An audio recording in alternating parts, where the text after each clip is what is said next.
গল্প বলিয়ে চ্যানেলে আপনাদের স্বাগত। আপনারা শুনছেন কাঠ পেন্সিল বইটি। লিখেছে হুমায়ুন আহমেদ। পর্ব। আমেরিকানরা রসিকতা করতে পছন্দ করে। তাদের রসিকতার বিষয় শাশুড়ি, মা না। আমাদের শালা দুলাভাই দাদা নাতিতে সীমাবদ্ধ। মা শাশুড়ি কিংবা বাবা শ্বশুর কখনো না। আমার মা রসিক মানুষ। তিনি তার ছেলে মেয়েদের নিয়ে রসিকতা করেন। কাজে তাকে নিয়ে তার ছেলে মেয়েদেরও রসিকতা করার অধিকার আছে। মা রসিকতার নমুনা দেই। একবার এক অপরিচিত মহিলা মাকে জিজ্ঞেস করলেন, আপনার ছেলে কয়টি? মা বললেন, 3টি। বড় ছেলে কি করে? মা বললেন, ভদ্রমহিলা, মাশাল্লাহ। মেঝুটি কি করে? মা, সে সিলেটের শাহজালাল বিশ্ববিদ্যালয়ের শিক্ষক। তার একটি পিএইচডি ডিগ্রি আছে ফিজিক্সে। ভদ্রমহিলা, মাশাল্লাহ। 3 নম্বর ছেলেটি কি করে? মা, সে উন্মাদ। ভদ্রমহিলা, আহারে কি সর্বনাশ, সবচেয়ে ছোটটা উন্মাদ। ভদ্রমহিলা হতভম্ব। তার সঙ্গে রসিকতা করায় খানিকটা রাগ। মা নির্বিকার। আমি তখন অচিন রাগিনী নামের 3 খণ্ডের একটি নাটক বানিয়েছি। মা আমার বাসায় বেড়াতে এসেছেন, নাটক আমার সঙ্গে দেখবেন। তিনি আগ্রহ নিয়ে নাটক দেখলেন। আমি বললাম, কেমন লাগলো?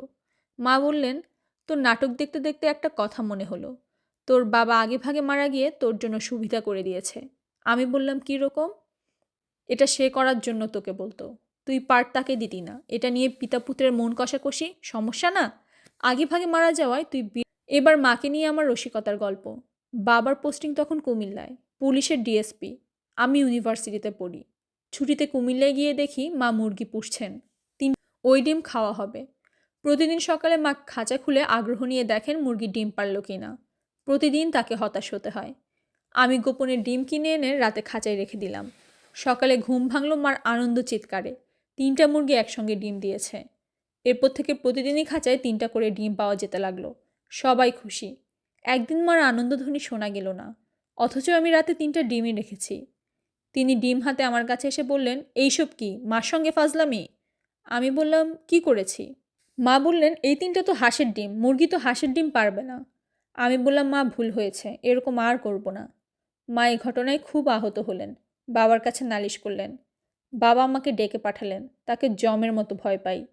ভয়ে অস্থির হয়ে তার কাছে গেলাম। বাবা বললেন, মুরগির ডিমের বদলে তুই হাঁসের ডিম কিনলি কি মনে করে? আমি বললাম, মুরগির ডিমই চেয়েছি, ডিমওয়ালা হাঁসের ডিম দিয়েছে। বাবা বললেন, সবচেয়ে ভালো হতো পচা ডিম রাখলে। তোর মা ডিম ভাঙতো, বিকট গন্ধে বাড়ি ভরে যেত। 3টি মুরগি একসঙ্গে পচা ডিম কেন পারলো, এই নিয়ে আমরা তখন গবেষণায় বসতাম। পাঠক, আমার বাবার রসবোধ কি ধরতে পেরেছেন? মানুষ যেমন রসিকতা করে, প্রকৃতিও কিন্তু করে। সেরকম একটা গল্প বলি। মার প্রতি প্রকৃতির রসিকতা। মা তখন খুবই অসুস্থ, কিডনি প্রায় অকেজো।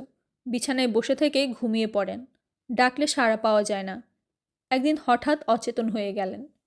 অ্যাম্বুলেন্স এনে তাকে ল্যাবেট হাসপাতালে নিয়ে গেলাম। তাকে সিসিইউতে রাখা হলো। ডাক্তার বরেন চক্রবর্তীর রোগী। তার জ্ঞান ফিরল রাত 3টায়। তিনি দেখলেন সবুজ পর্দা ঘেরা একটি ঘরে তিনি শুয়ে আছেন। আরামদায়ক আবহাওয়া। তার সামনে সবুজ পোশাক পরা 2টি রূপবতী এবং বেটে তরুণী দাঁড়িয়ে আছে। এরা নার্স, মার খোঁজ নিতে এসেছিল। মার ধারণা হলো তিনি মারা গেছেন। মৃত্যুর পর তার বেহেশত নসিব হয়েছে। কারণ বেহেশত সবুজ, এই খবর তিনি জানেন। মেয়ে 2টি যে হুর, এটাও বোঝা যাচ্ছে। নিশ্চিত হবার জন্য তিনি হুরদের জিজ্ঞেস করলেন, মা, এটা কি বেহেশত? হুর 2জন মুখ চাওয়াচাওয়ি করে রোগীকে সন্তুষ্ট করার জন্য বললেন, জি খালাম্মা। মা বললেন, তোমরা আমাকে বেহেশতের আঙুর এনে দাও তো, খেয়ে দেখি কি অবস্থা। হুর 2জন আঙুর নিয়ে এলে কি হতো আমি জানি না।